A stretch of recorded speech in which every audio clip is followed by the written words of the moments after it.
শেরেবাংলা ফজলুল হকের উত্তরসূরি সাহসী বরিশালবাসী, আমরা আজকে উপস্থিত হয়েছি বরিশালে ইফতার মাহফিলে।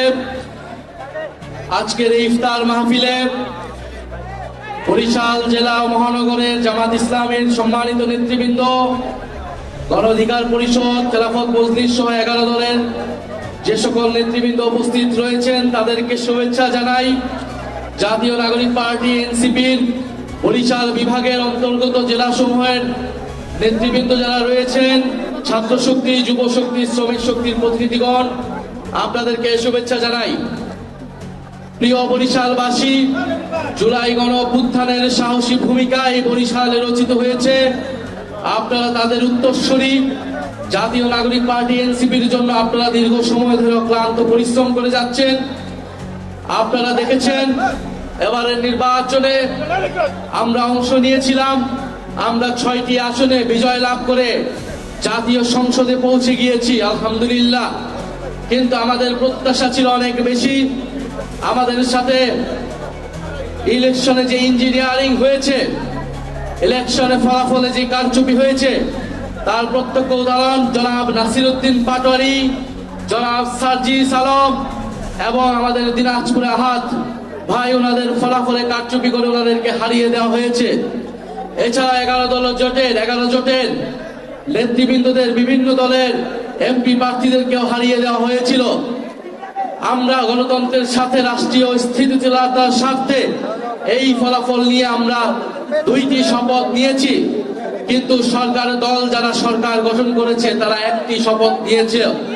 তারা এই নির্বাচনের পরে শপথের দিনই তারা জনগণের প্রতি যে কমিটমেন্ট, সেই কমিটমেন্ট তারা ভঙ্গ করেছে।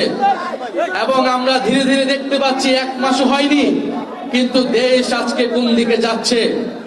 আজকে বাংলাদেশ ব্যাংকে মব তৈরি করে সেই ব্যাংক দখলের চেষ্টা করা হচ্ছে। সংসদে সরকারে ঋণ খেলাপিদেরকে নিয়ে যাওয়া হয়েছে। আজকে দুদকের মতো প্রতিষ্ঠানকেও দলীয়করণ করার চেষ্টা করা হচ্ছে। আমরা এমন একটা দেশের দিকে যাচ্ছি যেখানে আপনি চাঁদাবাজকে চাঁদাবাজ বলতে পারবেন। চাঁদাবাজকে চাঁদাবাজ বললে আপনার বিরুদ্ধে মামলা দেওয়া হবে। সেই পুরনো কায়দা, সেই পুরনো সিস্টেম। কিন্তু তারা ভুলে গিয়েছে এই প্রজন্মের সাথে সেই পুরনো কায়দায় আচরণ করে লাভ নাই। প্রচুর মামলা, হামলা, হুলিয়া এগুলাকে অতিক্রম করেই গণ অভ্যুত্থান হয়েছে। জাতীয় নাগরিক পার্টি শহীদের রক্তের উপরে দিয়ে বাংলাদেশে প্রতিষ্ঠিত হয়েছে। ফলে যদি আজকে নাসিরউদ্দিন পাটোয়ারির মুখ বন্ধ যদি তারা মামলা দিয়ে করতে চায়, তাহলে তারা বড়ই ভুল করছে। আজকে নাসিরউদ্দিন পাটোয়ারির বিরুদ্ধে যদি মামলা দেওয়া হয়, বাংলাদেশে শত শত নাসিরউদ্দিন পাটোয়ারি মুখ তৈরি হবে। পুরো বাংলাদেশ চাঁদাবাজদের বিরুদ্ধে রুখে দাঁড়াবে, রাজপথে দাঁড়িয়ে যাবে। এবং পুরো বাংলাদেশের তরুণ ভোটাররা, পুরো বাংলাদেশের সাধারণ মানুষ হ্যাঁ ভোটের পক্ষে ভোট দিয়েছে, সংস্কারের পক্ষে ভোট দিয়েছে। কিন্তু তারা সংস্কার বাস্তবায়ন না করার নানা ধরনের ফোন দিয়ে এই সরকার আসছে। তারা গণভোটের বৈধতাকে আদালতে নিয়ে যে প্রশ্নবদ্ধ করছে, আদালতকেও এবং গণভোটকেও। আমরা আর অপেক্ষা করছি, যদি 12 তারিখ অধিবেশনে সংস্কার পরিষদ গঠিত না হয়, যদি সংস্কারের জন্য উদ্যোগ গ্রহণ না করা হয়, আপনারা আমরা যারা হ্যাঁ ভোট দিয়েছি, নিজেদের ভোটাধিকার, নিজেদের অধিকার রক্ষার জন্য আমাদেরকে আবারও রাস্তায় নামতে হবে। সেটার জন্য আপনারা প্রস্তুত থাকবেন ইনশাআল্লাহ। আমরা ঐক্যবদ্ধভাবে চাঁদাবাজ, ঋণ খেলাপি এবং সংস্কার বিরোধী শক্তিদের বিরুদ্ধে আবারও লড়াইয়ে সামিল হব। প্রিয় বরিশালবাসী, দেশে আজ জ্বালানি সংকট শুরু হয়েছে। আপনারা পাম্পে গেলে পেট্রোল পাবেন না, শুধু সরকারের লোক, প্রশাসনের লোকদেরকেই তেল দেওয়া হচ্ছে। সাধারণ মানুষ গেলে ঘন্টার পর ঘন্টা লাইনে থেকেও আমরা তেলে পাচ্ছি না। এই যে আমরা বিভাগীয় সফরে বের হয়েছি, আমরা বিভিন্ন পাম্পে যাচ্ছি, কিন্তু আমরা তেল পাচ্ছি না। পুরা গ্লোবালি এই তেলের সংকট, জ্বালানির সংকট। বাংলাদেশের উপর অর্থনৈতিক চাপ আসতেছে।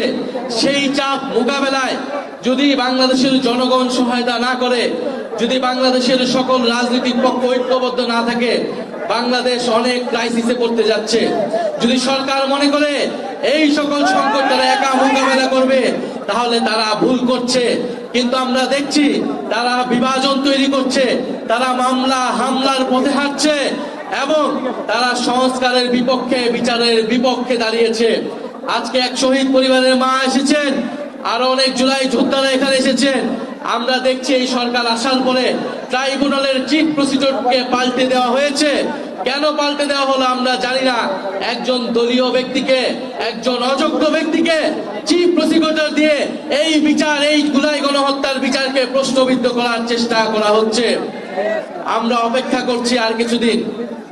আমরা চেয়েছি 16 বছর পরে সংসদ কার্যকর হবে, সংসদ এবং রাজপথে বিরোধী দল ভূমিকা রাখবে, সরকার ভূমিকা রাখবে। কিন্তু আমরা দেখতে পাচ্ছি ক্রমাগত এই সরকারের খোলস আসছে, এই সরকারের যে মুখ, আসল মুখ সবার সামনে স্পষ্ট হচ্ছে। আজকে তারা মামলা দিয়ে সেটি আবারও স্পষ্ট করেছে যে তারা পুরনো আওয়ামী কায়দাতেই কাজ করবে। তারা যদি আওয়ামী কায়দাতেই কাজ করে তাহলে আমাদেরকেও সেই কায়দাতেই যেতে হবে, গণ অভ্যুত্থানের কায়দাতে আমাদেরকে যেতে হবে। কিন্তু আমরা বিএনপিকে আওয়ামী লীগের মতো ট্রিট করতে চাই না।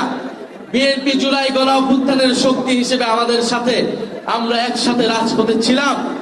কিন্তু সেই ইতিহাস যদি তারা ভুলে যায়, রক্তের সাথে বেঈমানি করে যদি তারা আওয়ামী লীগ এবং ভারতের সাথে আঘাত করে সংস্কারের বিরুদ্ধে দাঁড়ায়, দুর্নীতিবাজ চাঁদাবাজদের পক্ষে দাঁড়ায়, তাহলে আমাদের আর কোনো অপশন থাকবে না রাজপথ ছাড়া।